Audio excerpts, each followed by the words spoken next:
अस्सलामुअलैकुम। तो भाई आज हमने पढ़ना है बर्नौली प्रिंसिपल और इसकी मैंने डेरिवेशन भी आपको करानी है, बर्नौली इक्वेशन की। अच्छा याद रखना, देखो ये पेपर के लिए बहुत इंपॉर्टेंट टॉपिक है। अगर पेपर में छोड़ोगे ये टॉपिक आ जाएगा, 90 से 80% चांस है कि ये पेपर में आए। तो बहुत इंपॉर्टेंट, बहुत ईजी और आसान टॉपिक है, छोड़ना मत। इसका मैं न्यूमेरिकल भी कराऊंगा वीडियो के आखिर में, तो उसको भी देखना और एप्लीकेशंस भी कराऊंगा। और न्यूमेरिकल डेरिवेशन कराते वक्त मैं कुछ चीज़ें आपको ऐसी बता दूंगा कि आप बोलोगे सर ये तो बड़ी आसान कर दी आपने, डेरिवेशन हलवा कर दी, बात अच्छी समझ आ गई है। अब आओ ज़रा बर्नौली प्रिंसिपल समझते हैं कि ये काम कैसे करता है और बताता क्या है। देखो भाई, आपके पास एक पाइप में पानी है, ठीक है, एक पाइप में आपके पास लिक्विड है। अब उस लिक्विड में आपको पता है प्रेशर भी होगा, हाइट भी है। देखो ना, यहाँ पर हाइट अलग है, यहाँ पर हाइट अलग है, और उसमें आपके पास वेलोसिटी भी है। तो बर्नौली प्रिंसिपल ये बताता है कि अगर आप हाइट बढ़ाओगे तो वेलोसिटी और प्रेशर पे क्या असर पड़ेगा, अगर आप वेलोसिटी बढ़ाओगे तो प्रेशर और हाइट पे क्या असर पड़ेगा, और अगर आप जो है वो प्रेशर बढ़ाओगे तो वेलोसिटी पे क्या असर पड़ेगा। ठीक है, सिंपल बर्नौली प्रिंसिपल ये बता रहा है कि अगर आप वेलोसिटी बढ़ाओगे तो प्रेशर कम होगा या ज़्यादा, ये बताएगा आपको बर्नौली प्रिंसिपल। जब किसी पाइप में पानी हो या फ्लूइड हो तो ही ये चीज़ उस पर लगेगी। एक और चीज़ याद रखना भाई, जो भी फ्लूइड होगा वो आइडियल होगा। हमारे पास बर्नौली प्रिंसिपल में ये पॉइंट याद रख लो कि आइडियल फ्लूइड होगा। अब आइडियल फ्लूइड क्या होता है, क्योंकि ये आपके पास बहुत ज़्यादा जो है वो यूज़ होगा। आइडियल फ्लूइड हमारे पास वो फ्लूइड होता है जिसके अंदर विस्कस फोर्स नहीं होती और उसके अंदर डेंसिटी जो है वो सेम रहती है। यानी फॉर एग्जांपल यहाँ पर मैंने डेंसिटी निकाली, वही आएगी जो यहाँ पर डेंसिटी आ रही होगी। तो डेंसिटी कांस्टेंट रहेगी, विस्कस फोर्स आपके पास नहीं होगी, टेम्परेचर इसका कांस्टेंट रहता है, और जो इसके मॉलिक्यूल्स होते हैं वो एंगुलर मोशन नहीं करते हैं। तो ये कॉन्सेप्ट जो है वो आइडियल फ्लूइड का होता है। और याद रखना, इसमें जो फ्लो हो रहा होगा, देखो भाई पानी जब फ्लो करेगा तो वो दो किस्म के फ़्लो दिखा सकता है, या तो टर्बुलेंट या तो लेमिनार। यहाँ पर जो फ्लो होगा, और लेमिनार को मैं स्टेडी भी कहूँगा, याद रखना। तो यहाँ पर जो फ्लो होगा वो होगा स्टेडी, मैं स्टेडी का वर्ड इस्तेमाल कर रहा हूँ, ठीक है, स्टेडी फ्लो। ये है आपके पास बर्नौली इक्वेशन। अब ये इक्वेशन है क्या, मैं ये बताता हूँ। इस इक्वेशन में ये P प्रेशर है, ठीक है, यहाँ मैं लिखता जाता हूँ इसके ऊपर। ये क्या है आपके पास, प्रेशर है, ठीक है, ये प्रेशर है। ये आपके पास है डेंसिटी है, ये आपके पास डेंसिटी है। आई थिंक यहाँ पर मैं लिखूँगा तो ये थोड़ा इक्वेशन हमारी ख़राब हो जाएगी, मैं इसको ना उस तरफ लिख देता हूँ ले जाकर, आप लोग अपने पास नोट डाउन कर लेना, ठीक है। ये क्या है, प्रेशर है, ठीक है, याद रखना, क्योंकि अगर इक्वेशन समझ में आ गई पूरी बात समझ में आ जाएगी। ये क्या है, रॉ यानी डेंसिटी है, और डेंसिटी किसकी होगी, बिल्कुल सही, फ्लूइड की। लिख लेते हैं पूरा, density of fluid, FLUID, fluid, ठीक है। और साथ ही साथ ये क्या है, G, ग्रेविटी या एक्सेलरेशन ड्यू टू ग्रेविटी, ठीक है, एक्सेलरेशन ड्यू टू ग्रेविटी। और साथ ही साथ ये क्या है, आपके पास हाइट है, HEIGH की हाइट। अच्छा अब देखो, और हाइट किसकी है, पाइप की, हाइट ऑफ अ पाइप। अच्छा अब ये इक्वेशन क्या है, बर्नौली इक्वेशन हमारे पास होती है सम किसका, हमारे पास kinetic energy per unit volume. अब आप बोलोगे सर ये kinetic energy per unit volume क्या है, अभी बता देता हूँ। पहले ये सुन लो कि बर्नौली इक्वेशन हमारे पास सम होती है प्रेशर का, kinetic energy per unit volume और potential energy per unit volume का। काइनेटिक एनर्जी का फॉर्मूला मुझे बताओ क्या होता है। काइनेटिक एनर्जी का फॉर्मूला सर होता है ½ mv², यही होता है ना, सब मुत्तफिक हैं हम इस बात पे। अब पर यूनिट वॉल्यूम क्या, कि इसके साथ आप वॉल्यूम को डिवाइड करा दो, मास के साथ वॉल्यूम को डिवाइड करा दो, तो ये क्या बन गया, डेंसिटी, ठीक है। हाफ मास अपॉन वॉल्यूम, सबको पता है डेंसिटी होती है, और ये हो गया आपके पास V²। तो काइनेटिक एनर्जी आपके पास क्या है यहाँ पर यूनिट वॉल्यूम में, यानी वॉल्यूम में कितनी काइनेटिक एनर्जी है। अब वॉल्यूम क्या है मैं ज़रा यहाँ बताता हूँ। आप जो है ना पूरे पाइप पे स्टडी नहीं कर रहे हो, आप इतनी लेंथ को लेकर स्टडी कर रहे हो, यहाँ से लेकर यहाँ तक की लेंथ को लेकर स्टडी कर रहे हो, जिसे आप बोल रहे हो डेल्टा x1। तो जब यहाँ पर डेल्टा x1 है तो वॉल्यूम भी तो सिर्फ इतने हिस्से का होगा ना, तो इसीलिए पर यूनिट वॉल्यूम, एक यूनिट वॉल्यूम में क्या काइनेटिक एनर्जी है ये चीज़ चेक कर रहे हो। एक यूनिट वॉल्यूम क्या, यानी एक वॉल्यूम का एक यूनिट ले लिया, सिर्फ 1 मीटर क्यूब वॉल्यूम ले लिया और उसमें क्या काइनेटिक एनर्जी है उस चीज़ को स्टडी कर रहे हो। अच्छा ये क्या है आपके पास, एरिया हो गया, ये आपके पास A1, ठीक है। अच्छा यहाँ पर जो प्रेशर है ना वो इस तरफ होगा, यहाँ से प्रेशर इस तरफ होगा क्योंकि इधर से प्रेशर ज़्यादा होगा, इधर प्रेशर कम होगा, तो इसीलिए इसका यहाँ पे लग रहा है, ठीक है। तो ये P2 हो गया आपके पास प्रेशर।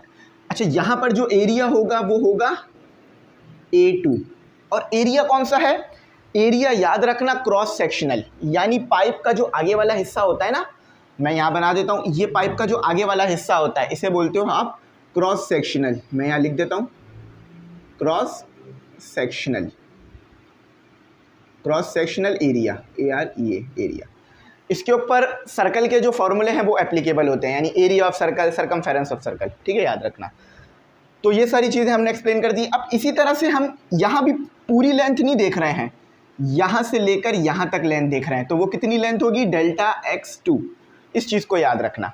अच्छा काइनेटिक एनर्जी तो बात समझ में आ गई आप लोगों को। अब समझते हैं पोटेंशियल एनर्जी को। पोटेंशियल एनर्जी यहाँ पर हमारे पास क्या होती है, mgh, डिवाइड करा दो वॉल्यूम डेल्टा V। हम क्या वॉल्यूम का चेंज देख रहे हैं क्योंकि हम इतना हिस्सा देख रहे हैं, डेल्टा V, ठीक है, यहाँ देख लो 1, और यहाँ भी होगा डेल्टा V2, और ये हाइट है और ये हाइट h1 है। तो भाई आप सबको पता है कि मास अपॉन वॉल्यूम डेंसिटी, तो समझ में आ गया कि किस तरह से ये इक्वेशन आ रही है कि यहाँ पर आपने काइनेटिक एनर्जी के साथ वॉल्यूम डिवाइड कराया, तो जब भी kinetic energy per unit volume, यानी पर यूनिट वॉल्यूम में क्या काइनेटिक एनर्जी है ये आप देख रहे हो।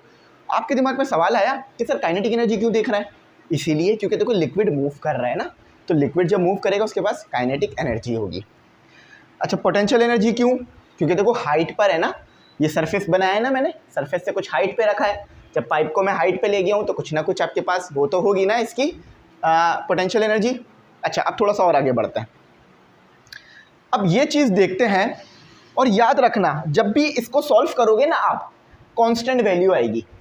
क्या कह रहा हूँ मैं, बात समझो, जब भी इस चीज़ को आप सॉल्व करोगे हमेशा एक कांस्टेंट वैल्यू आएगी। डेंसिटी कांस्टेंट है, यहाँ पे भी डेंसिटी कांस्टेंट है, gravitation acceleration due to gravity constant है। चेंज क्या हो रहा है, और 1/2 कोएफिशिएंट है, ये भी एक कांस्टेंट हो गया। चेंज क्या हो रहा है, पोटेंशियल एनर्जी प्लस वेलोसिटी और उसका स्क्वायर, और प्लस क्या चेंज होगा, हाइट। देखो फ्लूइड आइडियल लिया है ना, आइडियल फ्लूइड में मैंने क्या बताया था आपको, डेंसिटी आपके पास, डेंसिटी कांस्टेंट होती है। अब कांस्टेंट की होती है ये भी बता देता हूँ। आइडियल फ्लूइड कंप्रेस नहीं होता, जब कंप्रेस नहीं हो रहा तो वॉल्यूम तब्दील नहीं होगा। डेंसिटी के फॉर्मूले में आपके पास क्या आता है, डेंसिटी के फॉर्मूले में आपके पास क्या आ रहा होता है, मास अपॉन वॉल्यूम। देखो वॉल्यूम आपके पास चेंज नहीं हो रहा, मास भी चेंज नहीं होगा, जितना मास डालोगे मास उतना ही रहेगा। ऐसा तो नहीं है ना कि 1 kg मास डाला आधे घंटे बाद खुद ही 2 kg हो जाएगा, हमेशा उतना ही रहेगा। जब मास भी चेंज नहीं हो रहा, वॉल्यूम भी चेंज नहीं हो रहा, तो डेंसिटी कांस्टेंट आएगी। याद रखना बर्नौली इक्वेशन जो हम फाइंड करेंगे वो आइडियल फ्लूइड के लिए करेंगे, यानी फ्लूइड जो पाइप में डालेंगे ना वो आइडियल होगा, विस्कस फोर्स उसमें नहीं होगी। एक और चीज़ लिख लो, नो विस्कस फोर्स। जब विस्कस फोर्स ही नहीं है तो विस्कोसिटी भी नहीं होगी आपके पास, यानी फ्लूइड को अगर ज़रा सा भी गिराया तो फ़ौरन बह जाएगा, इसमें विस्कोसिटी नहीं होगी। अब मैंने ये बता दिया, अब ये कांस्टेंट है, जैसे कि फॉर एग्जांपल 100 वैल्यू आ रही है इसकी हमेशा। अब बर्नौली इक्वेशन क्या कहता है, बर्नौली इक्वेशन कहता है कि इन तीनों का सम हमेशा 100 आना चाहिए। कैसे, कि आपके पास समझ लो यहाँ पर है 30 जो है वो प्रेशर है, प्लस वेलोसिटी जो है वो आपके पास 20 है, प्लस 50 जो है वो आपके पास क्या है, हाइट हो गई। तो इन तीनों का सम आपके पास क्या आएगा, 100 आएगा। लेकिन अब आपने क्या करा, आपने 50 बोल के 500 लिख दिया मैंने यहाँ। अच्छा अब आपने क्या किया, आपने उसको तो कांस्टेंट रहने दिया, हाइट को नहीं बदला। यहाँ पर आप चेक कर रहे हो, यहाँ पर चेक कर रहे हो कि प्रेशर क्या आ रहा है, लेकिन आपने क्या किया, आपने वेलोसिटी को बढ़ा दिया। अब याद रखना ये कांस्टेंट है, तो प्रेशर अपने आप को एडजस्ट करेगा, यानी प्रेशर की वैल्यू क्या होगी, बढ़ेगी। यानी ये पता चला कि अगर आप वेलोसिटी कम कर रहे हो तो प्रेशर बढ़ रहा है, ठीक है। वेलोसिटी बढ़ा रहे हो तो प्रेशर कम हो रहा है। बात सही है, मैंने पहले एक बात बोल दी, फिर दूसरी बात बोल रहा हूँ। अगर आप वेलोसिटी को बढ़ाओगे प्रेशर कम होगा, और अगर प्रेशर को कम करोगे तो वेलोसिटी बढ़ेगी। ज़रा देखो, यहाँ पर आपके पास 30 है तो यहाँ पर 20 हो गई। अब फिर इसका सम 100। अच्छा, जो कांस्टेंट है तो वैल्यू सेम रहेगी। आप बोलोगे बार बार मैं 100 क्यों लिख रहा हूँ? भाई देखो, कांस्टेंट का मतलब क्या होता है, जो चेंज ना हो तो कांस्टेंट सेम रहेगा। हाइट वही 50 रख दी। अब मैंने वेलोसिटी को कम कर दिया तो आपके पास और कम कर दिया, 10 पे ले आया, 10 पे। तो जब वेलोसिटी को कम किया तो देखो प्रेशर बढ़ गया। अब यही बात देखो यहाँ पे लिखी हुई है, इट स्टेट दैट, ये प्रिंसिपल कहता है the velocity of a fluid, यानी जो पानी बह रहा है, और पानी क्यों बहेगा कि यहाँ पर, और पानी इस तरफ बह रहा है, याद रखना फ्लो उस तरफ है, फ्लो उस डायरेक्शन में है, ठीक है। तो फ्लो जब उस डायरेक्शन में है, इसका मतलब क्या है, यहाँ प्रेशर ज़्यादा है, यहाँ प्रेशर कम है। जब यहाँ प्रेशर ज़्यादा होगा तो यहाँ पर क्या ज़्यादा होगा, यहाँ पर आपके पास बिल्कुल सही फोर्स ज़्यादा होगी, यहाँ पर फोर्स कम होगी। ये अभी डेरिवेशन करते वक्त देखोगे आप। Of a fluid is high, यानी आपके पास जो है वो वेलोसिटी ज़्यादा है। जैसे देखो इस केस में हमने वेलोसिटी ज़्यादा ली थी। द प्रेशर इज़ लो, देखो प्रेशर लो आया, बात साबित हो गई। And the velocity is low, अगर वेलोसिटी लो हो गई, the pressure is high, pressure high हो जाएगा। देखा, बात समझ आ गई। अब डेरिवेशन की तरफ चलते हैं। समझ में आ गया ना बर्नौली प्रिंसिपल क्या है, कि अगर किसी पाइप में पानी है, किसी पाइप में पानी ही होगा, शरबत तो होगा नहीं, तो अगर किसी पाइप में पानी है तो अगर वेलोसिटी बढ़ाओगे तो प्रेशर कम हो जाएगा, प्रेशर बढ़ाओगे वेलोसिटी कम हो जाएगी। यही बात बर्नौली भाई ने कह दी हमें। अच्छा, बर्नौली क्यों कहा इसे, क्योंकि ये बर्नौली नाम के साइंटिस्ट ने हमें दिया। अब मैं ये इतना हिस्सा मिटाकर यहाँ से डेरिवेशन कर रहा हूँ। अब यहाँ पर हम यूज़ करेंगे law of conservation of energy. Bernoulli principle law of conservation of energy को डील कर रहा है, यानी उसी की बुनियाद पे ये आगे काम कर रहा है। कैसे, कि देखो अगर यहाँ पर काइनेटिक एनर्जी ज़्यादा है ना, तो यहाँ पर पोटेंशियल एनर्जी ज़्यादा होगी, यानी एक फॉर्म ऑफ एनर्जी दूसरी फॉर्म ऑफ एनर्जी में कन्वर्ट हो रही होगी। भाई देखो, सबसे पहले law of conservation of energy पढ़ लेते हैं।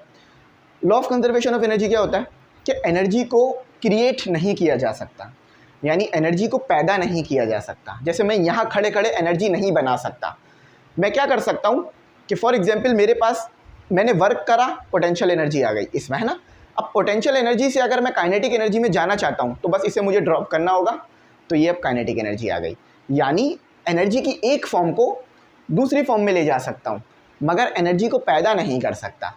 क्या यहाँ पर पोटेंशियल एनर्जी खुद ब खुद आ गई थी? नहीं, वर्क करना पड़ा था ना, तो वर्क भी हमारे पास एक फॉर्म ऑफ एनर्जी कहलाएगी यहाँ पे। तो ये याद रखना। तो अगर यहाँ पर पोटेंशियल एनर्जी ज़्यादा है तो यहाँ, अगर यहाँ पर काइनेटिक एनर्जी ज़्यादा है तो यहाँ पोटेंशियल एनर्जी ज़्यादा होगी। काइनेटिक एनर्जी में क्यों ज़्यादा कह रहा हूँ इस जगह पर, सिंपल सी बात है मेरे भाई, कि यहाँ पर आपके पास क्या होगा, बिल्कुल सही, यहाँ पर आपके पास वेलोसिटी होगी। अब मेरी एक बात है, डेरिवेशन करते वक्त ना मैं क्या लिखूँगा, मैं डेरिवेशन करते वक्त काइनेटिक एनर्जी को उस तरफ ज़्यादा लिखूँगा, काइनेटिक एनर्जी को इस तरफ ज़्यादा लिखूँगा। इस तरफ ज़्यादा लिखने की वजह क्या होगी, काइनेटिक एनर्जी को इस तरफ, काइनेटिक एनर्जी को ज़्यादा लिखने की वजह ये होगी क्योंकि यहाँ पर प्रेशर कम है। अभी हमने देखा कि अगर प्रेशर लो है, लो प्रेशर है, तो काइनेटिक एनर्जी हाई होगी और पोटेंशियल एनर्जी भी हाई है, यहाँ पर नज़र आ रहा है। इधर याद रखना प्रेशर हाई है, बस ये चीज़ याद रखना कि इधर प्रेशर हाई है, प्रेशर हाई काइनेटिक एनर्जी कम, प्रेशर लो काइनेटिक एनर्जी ज़्यादा, ये बात याद रखना आप लोग। अब प्रेशर हाई है तो फोर्स भी ज़्यादा होगी, इस चीज़ को भी याद रखना। अभी सब एक साथ समझ में आ जाएगी सारी बात। अच्छा, हेयर, अब डेरिवेशन करा रहा हूँ, एज इट इज़ कॉपी में लिख लो, पेपर में लिख दो, जाके डिट्टो कॉपी कर दो, टिट्टो कॉपी कर दो, यानी टिट्टो कॉपी यानी एज इट इज़ लिख दिया, पूरे नंबर आएंगे इंशाल्लाह। और टीचर देखेगा हाँ भाई बच्चे का कॉन्सेप्ट था, तो जब भी इसने ये बात लिखी है। Here we use law of conservation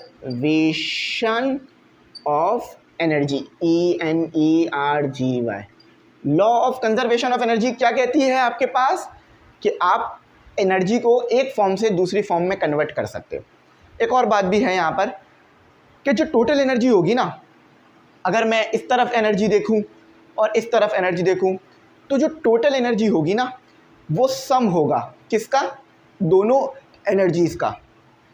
hair we use law of conservation of energy and total energy, ENERGY energy.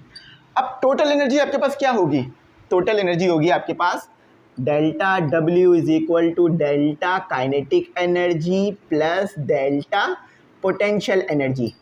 Sir ये क्या बात कर दी आपने तो कहा था टोटल एनर्जी, यहाँ पे तो आपको E लिखना चाहिए था, ET लिखना चाहिए था। भाई देखो एनर्जी मैंने अभी बताया ना, मैं चाहता हूँ इस पेन में एनर्जी आ जाए, समझो ये सरफेस पे रखा हुआ है, मैं चाहता हूँ इसमें एनर्जी आ जाए, कैसे आएगी, वर्क करना पड़ेगा। ये वर्क कर रहा हूँ ना मैं, देखो ना फोर्स लग रही है तो डिस्प्लेसमेंट कवर हो रहा है ना, तो यानी बात समझ में आ गई ना, एनर्जी आपके पास वर्क के बराबर ही होती है।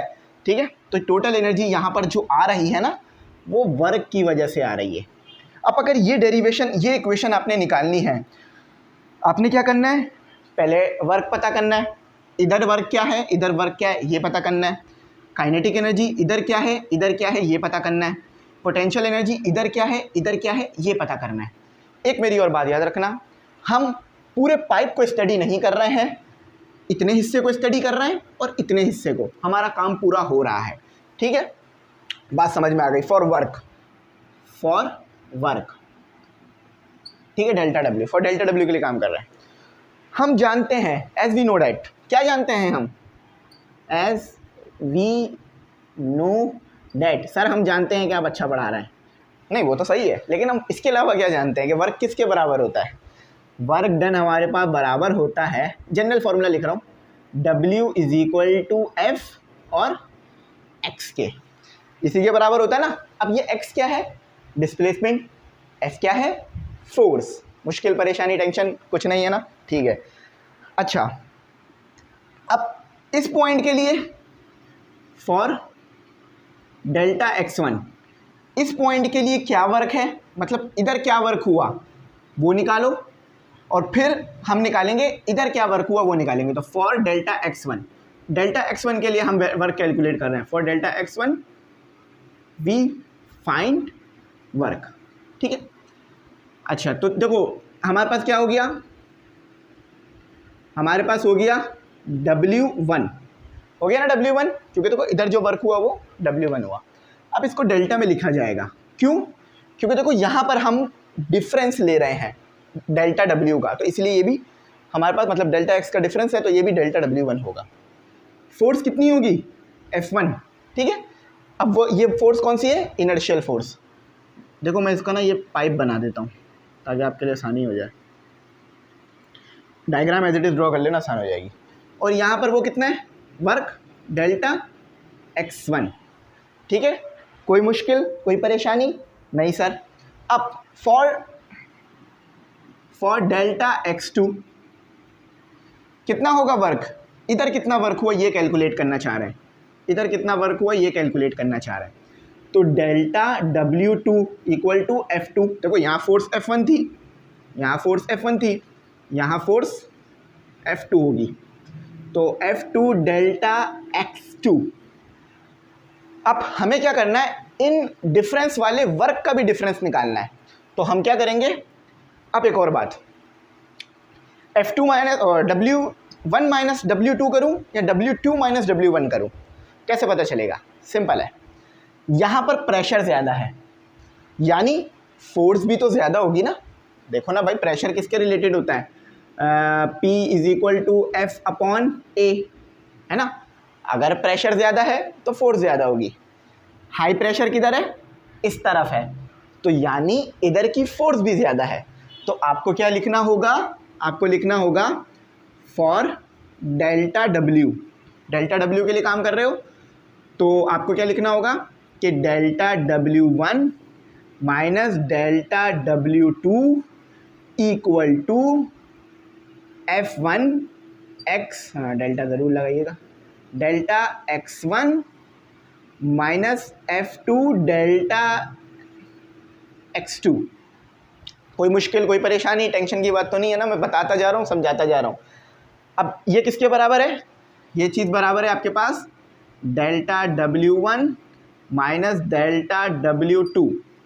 तो इधर डेल्टा W पुट कर दो, डेल्टा W आ गया। बाकी आपके पास फोर्स किसके बराबर करोगे, F1 delta x1 minus F2 delta x2। अब मैंने एक बात करी थी कि मैं आपके लिए डेरिवेशन हलवा कर दूंगा, बहुत आसान कर दूंगा। वो ये बात थी कि बस P, V और H इनको आपने 1 और 2 में देखना है, बाकी तो आपके पास कांस्टेंट ही हैं चीज़ें, ठीक है, ये याद रखना। अब देखो, इसको मैं नहीं छोड़ सकता ऐसे, मेरा काम नहीं होगा। हेयर वी यूज़ प्रेशर, यहाँ पर हम प्रेशर को यूज़ करेंगे। प्रेशर किसके बराबर होता है, P is equal to F upon A को उधर ले जाओ, क्योंकि देखो प्रेशर चाहिए ना हमें इक्वेशन में, तो F की जगह प्रेशर लाना पड़ेगा। तो A P is equal to F। अब ये जनरल फार्मूला है, इसको F1 के लिए कर दो और F2 के लिए कर दो। तो फॉर F1 क्या फार्मूला बनेगा आपका, F1 is equal to A1 P1। कोई मसला, कोई परेशानी नहीं, बात समझ आ रही है सर। फॉर F2 क्या बनेगा, F2 is equal to A2 P2। देखो यहाँ पर एरिया ये रहा, यहाँ पर एरिया ये रहा। अच्छा चलो अब आगे चलते हैं, कहाँ रह गए आप लोग। अच्छा पुट अबव, पुट कहाँ करना है, इधर पुट करना है, इक्वेशन 1 कह लो इसे, थोड़ा सा इधर कह लो equation 1। Put in equation 1। Equation 1 क्या है, ये देखो सही लगी नहीं रहा, इक्वेशन 1। तो इक्वेशन 1 में पुट करोगे तो क्या हो जाएगा, delta W is equal to F1 की जगह क्या आ जाएगा, A1 और P1 और डेल्टा x1,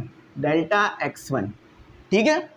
और F2 की जगह क्या आ जाएगा, A2 P2 डेल्टा x2। अच्छा थोड़ा सा मैं अरेंजमेंट कर देता हूँ, आपको बात समझ आ जाएगी। P को पहले लिख लो और A1 डेल्टा x1 को एक साथ लिख लो, और P2 को पहले लिख लो, A2 डेल्टा x2 को एक साथ लिख लो। देखो बात समझ आ रही है। मैं थोड़ा सा फ्लाइट ले गया हूँ, इसको मैं नीचे ले आता हूँ ताकि अच्छा लगे, काम साफ सुथरा होना चाहिए, ठीक है। A1 P1 delta x1, A2 को पहले लिख लो, P2 और A2 डेल्टा x2। इधर थोड़ा सा ना हमने क्या करा है कि हमने एक ही साथ लिख दिया, एक P को पहले लिख लिया और A को बाद में लिख लिया, ठीक है। अच्छा एरिया और लेंथ क्या बनाता है, हेयर, हम जानते हैं अच्छी तरीके से ये बात कि एरिया और लेंथ मिलकर बनाता है हमारे पास वॉल्यूम। तो यहाँ पर वॉल्यूम क्या आ गया आपके पास, delta W is equal to, अब वॉल्यूम को मैं क्या लिखूँगा, वॉल्यूम को मैं डेल्टा V लिखूँगा, 1 और 2 नहीं लिखूँगा। क्यों, क्योंकि मैंने क्या बोला था, इनकम्प्रेसिबल फ्लूइड है, आइडियल फ्लूइड है, यानी वॉल्यूम चेंज नहीं होगा। तो मेरा क्या आ गया, मेरा ये क्या आ गया, इसकी जगह आ गया P1 delta V minus P2 delta V। बात समझ आ गई, मुश्किल परेशानी। देखो डेल्टा V कॉमन निकाल लो, तो ये एक इक्वेशन तो आ गई आपकी। कॉमन निकाल लो, इसको कॉमन निकालोगे तो क्या हो जाएगा, डेल्टा V और P1 माइनस P2। चलो ये एक इक्वेशन हो गई आपकी, इक्वेशन नंबर 2 कह लो इसे। आगे मैं इक्वेशनों को नाम देता रहूँगा, ठीक है। स्टूडेंट देखो अब हमने डेल्टा W तो निकाल लिया है, उसमें तो हमारा मसला ख़त्म, लेकिन इसको मैंने इक्वेशन A कह दिया है। अच्छा अब हमने निकालना है डेल्टा काइनेटिक एनर्जी, उसके बाद डेल्टा पोटेंशियल एनर्जी। तो काइनेटिक एनर्जी के लिए काम करते हैं। तो फॉर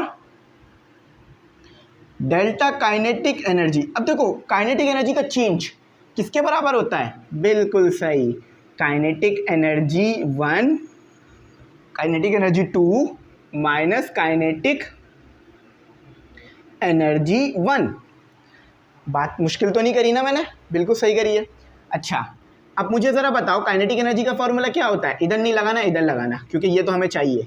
तो ये हो गया हाफ एम v2 का square minus half M v1 का स्क्वायर। सर आपने v2 v1 तो लिखा है, मगर m2 m1 क्यों नहीं लिखा? इधर आओ ज़रा मेरी बात सुनो। Law of conservation of mass पढ़ा है? जी सर। वो क्या कहता है कि जितना मास डालोगे उतना ही मास मिलेगा। ऐसा तो नहीं हो सकता कि आप 1 किलो दूध लेकर आओ थैली में और घर पर आते आते वो 2 किलो खुद ब खुद हो जाए, नहीं ना। थैली में 1 किलो दूध डाला था तो 1 किलो मिला। तो इसी तरह से अगर इधर m1 डालोगे तो इधर m2 तो मिलेगा, लेकिन m1 m2 दोनों बराबर होंगे। m1 m2 की वैल्यू सेम रहेगी। जितना m यहाँ डालोगे उतना ही m यहाँ मिलेगा मास, ठीक है। लिक्विड का भी तो मास होता है ना। तो काइनेटिक एनर्जी। अच्छा अब यहाँ लिखना है मल्टीप्लाई एंड डिवाइड। अब मल्टीप्लाई और डिवाइड क्या करना है मैंने? Delta we. डेल्टा वी क्या है? वॉल्यूम। इधर वाला इधर वाला। Delta kinetic energy equal to half M delta V v2 का स्क्वायर। ये वाला जो डेल्टा वी है वॉल्यूम है, उसके बराबर वाला जो वी है वो वेलोसिटी है। मर्च नहीं करना, ठीक है, एक दूसरे को ऐड या मल्टीप्लाई नहीं कर देना आपने उसमें। तो m डेल्टा वी v1 का स्क्वायर। अब mass upon volume, what is this things? Density, potential energy निकलने वाला था मुझसे। तो हाफ डेंसिटी, अब ये ज़रूर वॉल्यूम ज़रूर लिखना, ठीक है, बराबर में, और v2 का स्क्वायर माइनस हाफ डेंसिटी। देखो ये चीज़ डेंसिटी हो गई, delta V as it is आ गया, v1 का स्क्वायर एज इट इज आ गया। बात समझ में आ रही है? कोई मुश्किल परेशानी की बात तो नहीं है ना?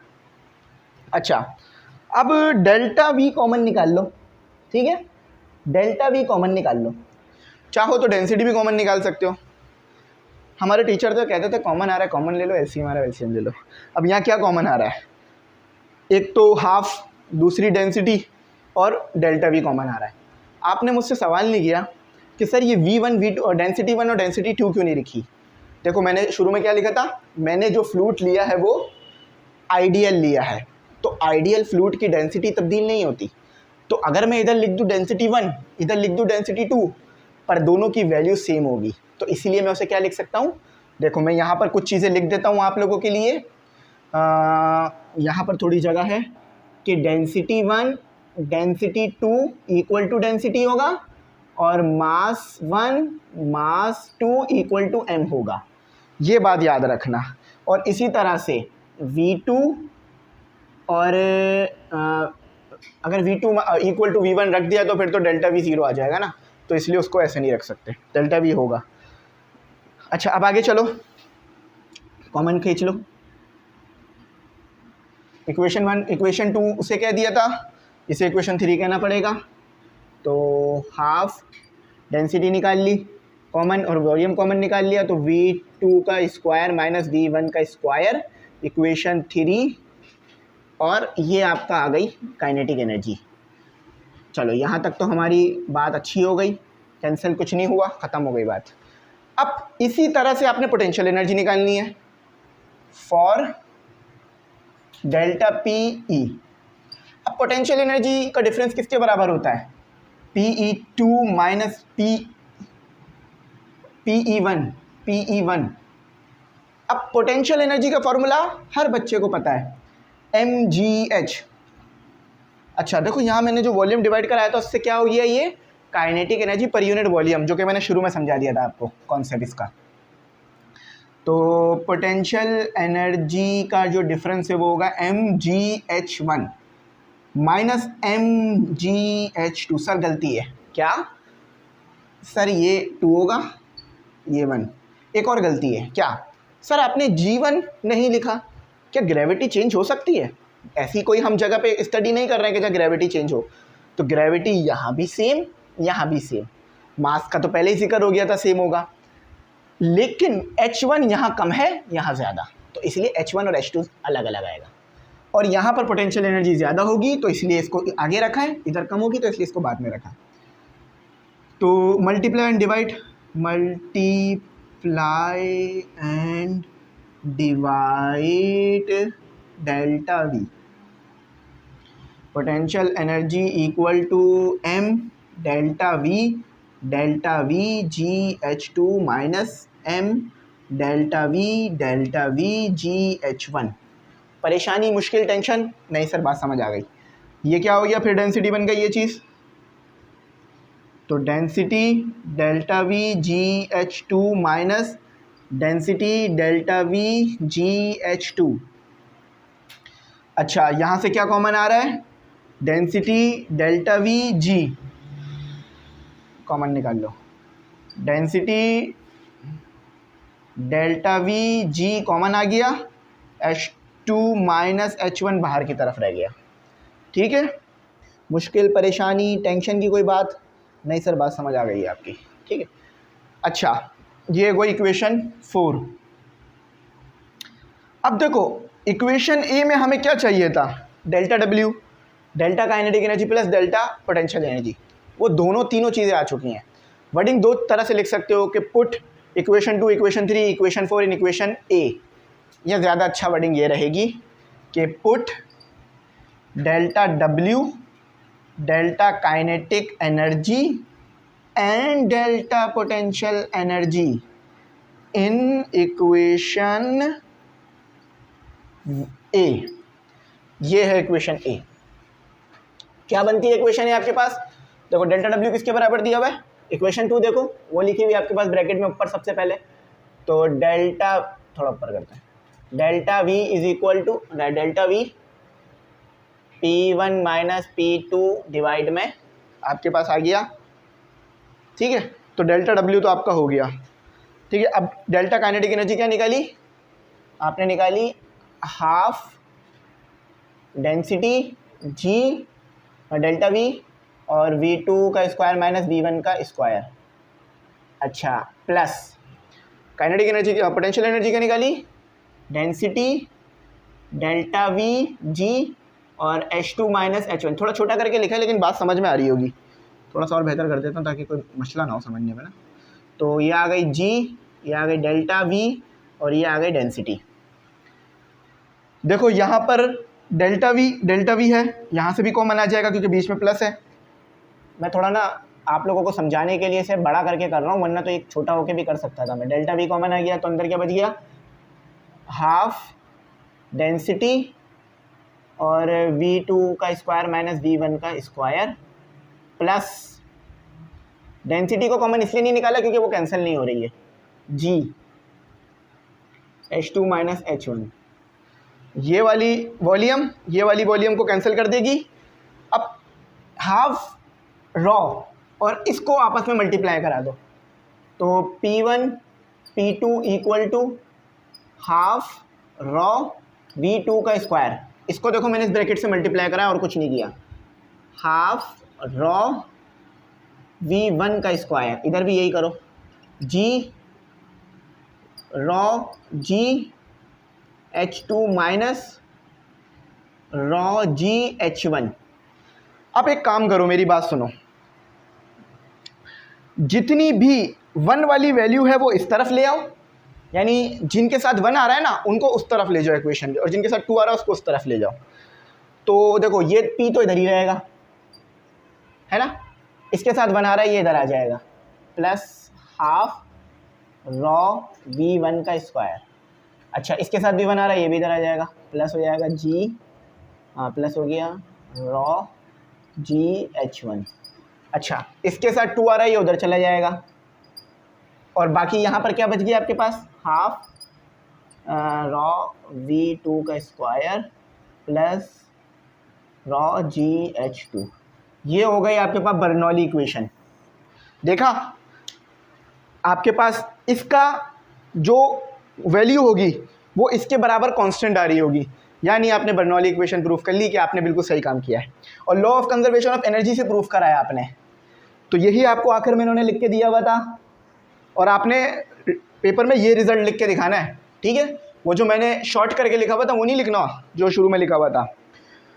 तो क्या आया आपके पास, pressure plus half density V1 का square plus density GH1 equal to P2 plus half density V2 का स्क्वायर प्लस रॉ GH2। तो ये हमारी देखो कितना टाइम लगा, कितना मुश्किल से, लेकिन अल्हम्दुलिल्लाह हो गया काम। तो इसको अपने पास एज इट इज़ कॉपी में पेस्ट करो, मतलब कॉपी में उतारो और पेपर में अच्छे नंबर हासिल करो। अच्छा, और पूरी डेरिवेशन एक ही जगह पर आ गई है वर्डिंग के साथ, तो ये ज़्यादा अच्छा हो गया। अब मुझे चाहिए होगी थोड़ी जगह, दिल तो बिल्कुल भी नहीं चाह रहा मिटाने का, लेकिन मिटाना पड़ेगा ताकि मुझे आगे चलूँ। इसको लेकर रहने तो इसी को मिटा देता ताकि न्यूमेरिकल हो जाए ना, हमारा न्यूमेरिकल नहीं हुआ अभी तक। न्यूमेरिकल भी हमारा थोड़ा टाइम कंज्यूमिंग है, उसके बाद हमारी वीडियो कंप्लीट हो जाएगी एप्लीकेशन देखकर। अच्छा देखो न्यूमेरिकल में क्या कहते हैं, water leave the jet of a horizontal horse. एक पाइप है, horizontal horse, jet horizontal horse, ये पाइप को कह रहे हैं। और उस पाइप के आगे ना एक नलकी लगाई हुई है ताकि वो पानी तेज़ी से बाहर निकले। देखा ना अक्सर पाइप के आगे नलकियाँ लगाते हैं, ये उसकी बात कर रहे हैं। तो वेलोसिटी कितनी लेके निकल रहा है वाटर, गिवन डेटा देख लो और टू फाइंड देख लो। अच्छा, वेलोसिटी जो है वो v1 इक्वल टू 10 मीटर पर सेकेंड पे है, जहाँ से निकल रहा है ये वहाँ की बात कर रहे हैं। If the velocity of water within the horse in. अच्छा, और v2 कितनी है आपके पास, 0.4 मीटर पर सेकेंड। उसके बाद कहते हैं calculate the pressure, pressure calculate करो। बाकी डेटा कहाँ है, बर्नौली इक्वेशन तो बहुत बड़ी लिखी थी हमने, अभी सारा आ जाएगा। देखो पहला प्रेशर होगा एटमॉस्फेरिक प्रेशर, एटमॉस्फेरिक प्रेशर की वैल्यू देख लो, मैं यहाँ लिख देता हूँ ना, एटमॉस्फेरिक प्रेशर। एटमॉस्फेरिक प्रेशर कितना है,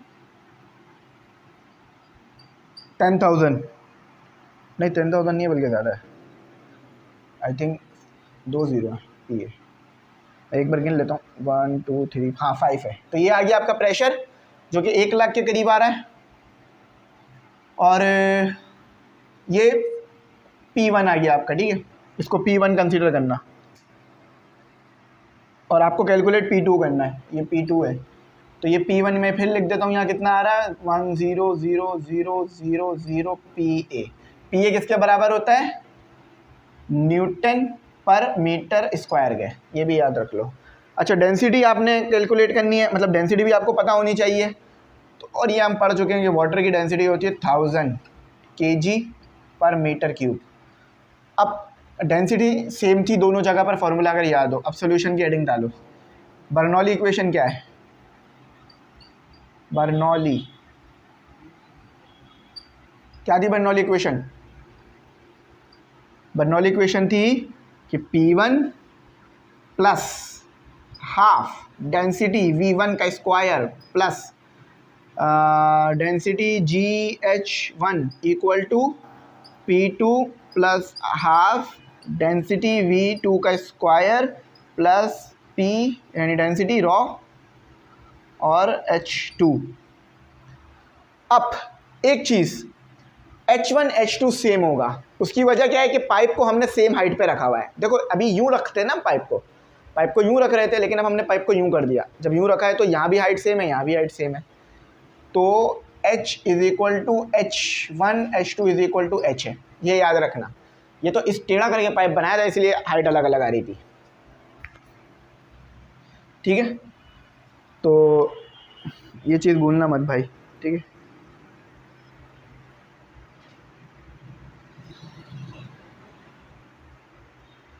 और इसको चाहो तो ज़ीरो भी ले सकते हो, इसको यहाँ ज़ीरो रखा गया क्योंकि वो ज़मीन से बिल्कुल फ्लैट ले लिया है उसे, तो ज़ीरो हो गया। अब जब ये ज़ीरो हो जाएगा, ये वाली टर्म ज़ीरो हो जाएगी तो ख़त्म हो जाएगी।